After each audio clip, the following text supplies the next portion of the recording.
Scared. I didn't know. I went the whole 9 months not knowing.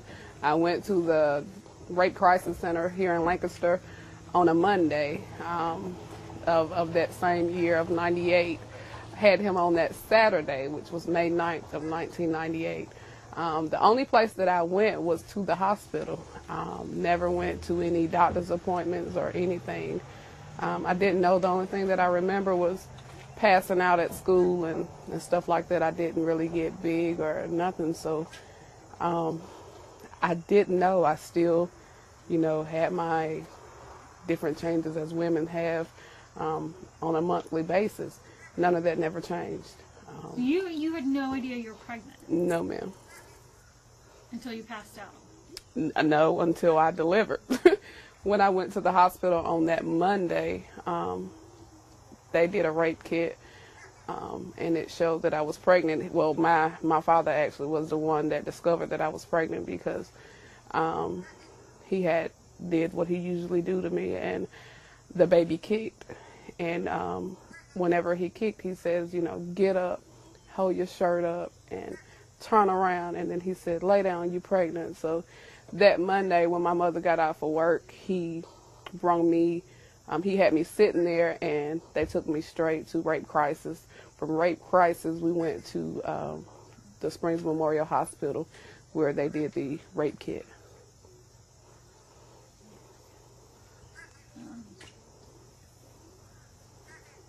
And so he could see the baby kicking? He felt it. He in his report, it said that he had his feet on me, which that was not the case. He actually had sex with me, and that's how he felt it kick. And he realized you were pregnant? Yes, ma'am. Okay. And then when you get this hair free. Show you guys.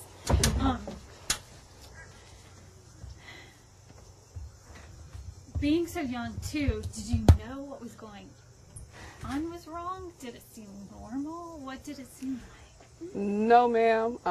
He never told me anything. He never told me what he was doing or nothing. It was just, late at night he would come in and he would, take my clothes off and he would have sex, and then he would leave and he would say, you better not stay up all night and this, and I would go in the bathroom and I would cry. And then, the next night, he may not do it, but then the night after that, he will repeat the same thing. It used to be, every time he did it was late at night. He would come in late, and that's what he would do. At the time, we only had a 2-bedroom trailer.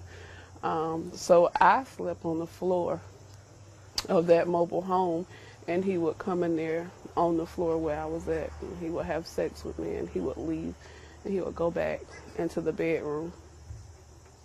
Did you cry? Yes, ma'am.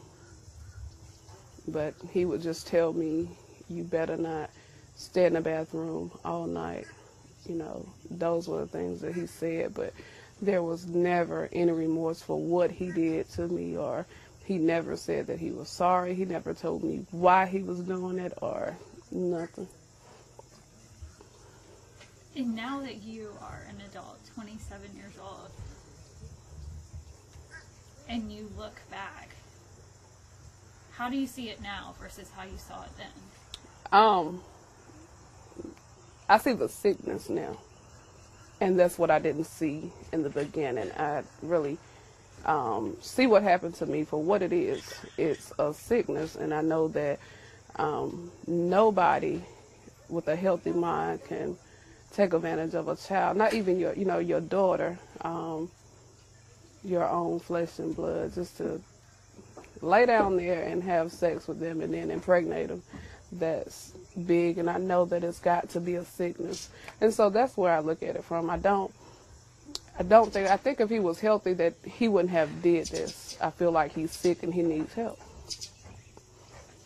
And, looking at these papers and things, I mean, this has been going through the legal system since 1999. Yes, ma'am. Does that frustrate you? It do, because now, they are just getting to where I'm going through the court process. In the beginning, in the first part of the years, I went to court one time.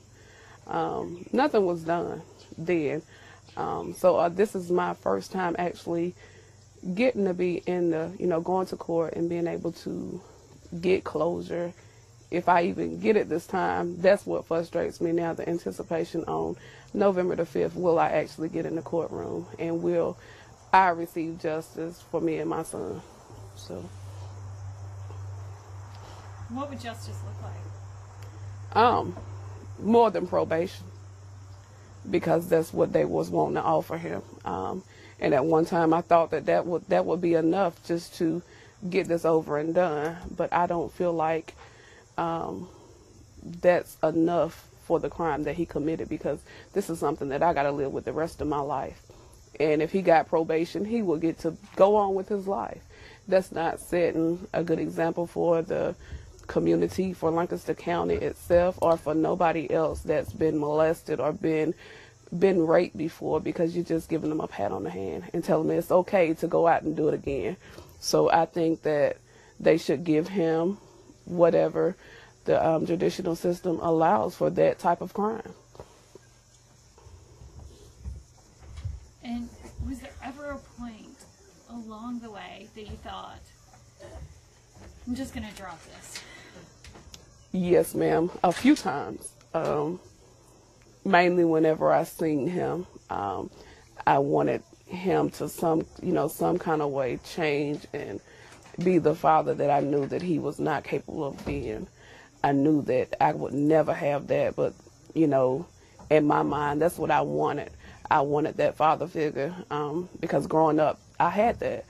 And so I was hoping that some kind of way that he would change and he would give me what I was wanting, but that was different. So whenever I seen him, I always seen my father. I never seen him for the pedophile that he were.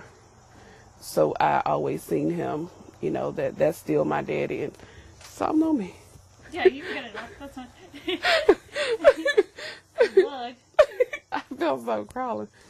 So I always just seen him, never seen him for that. And that used to frustrate me, and it had me going to the solicitor saying, I want to drop this. I don't want to go through this anymore. But once I got that out the way, and I kept saying, looking at my child and looking at what I've been through, I say that I've been through too much to let this go now. And I refuse to stop, and I refuse to give up, because he did this to me. And, he needs to know what he did. He needs to pay for what he did. It's taken 14 years, and every day I live this, whether it's bothering him or not. I wake up every day and look at my son and look at his health conditions and different things because of what he did. So, he's actually got it easy. I'm the one that's got it so hard. Oh my gosh, you are being so bold.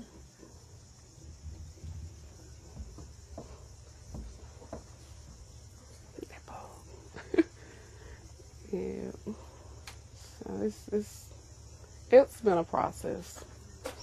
It's been a process, but I have a strong support system with my family. They have been sticking by me throughout this whole time. They have really been there, and that helps.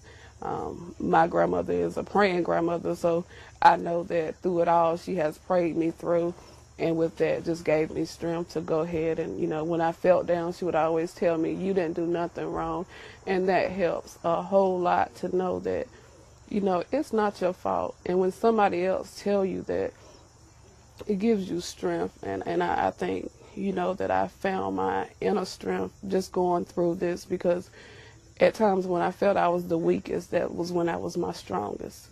So I just kept on looking at my son, and that inspired me to continue to go on and strive to tell people that I didn't do nothing wrong, and what the system is trying to do to me is not right.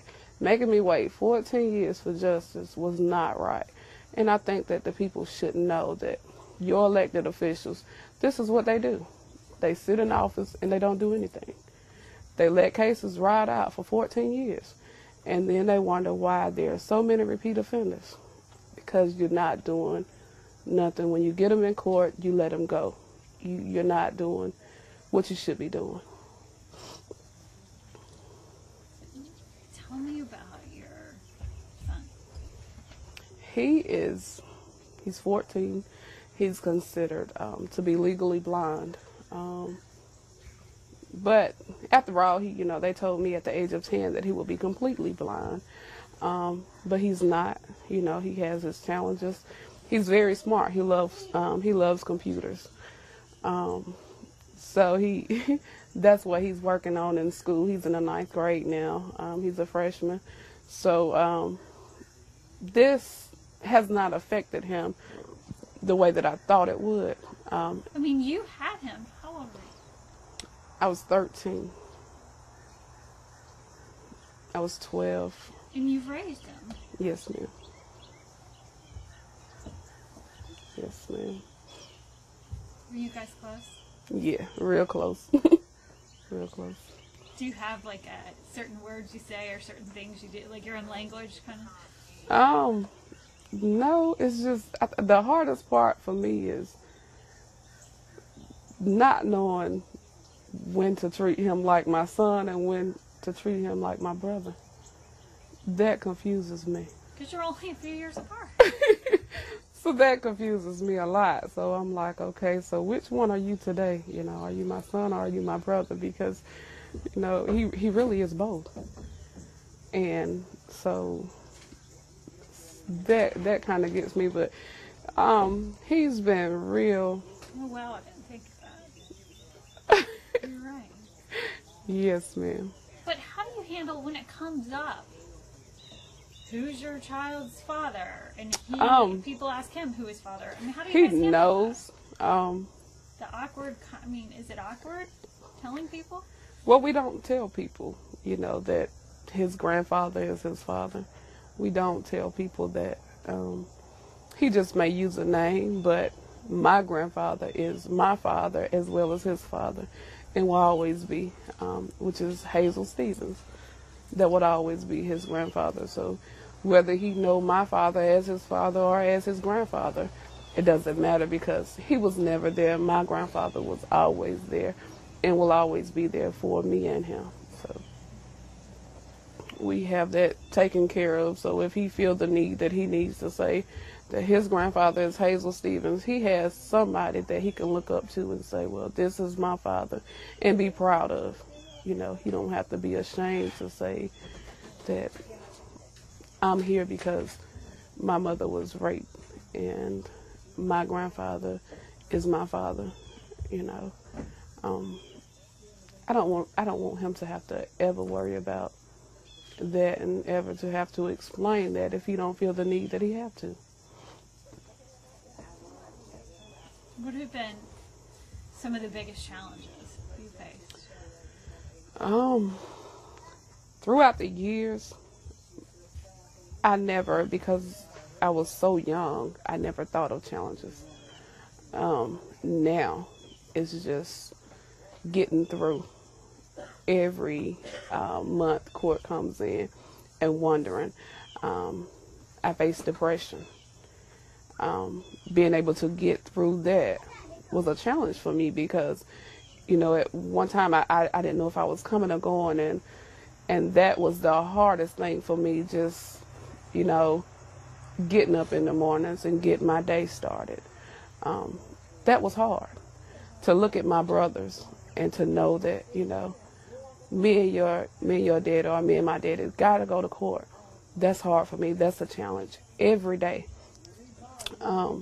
November 5th will really be the biggest challenge that I face if my case makes it to trial on that day, to face my father and to tell him what he did and to bring justice.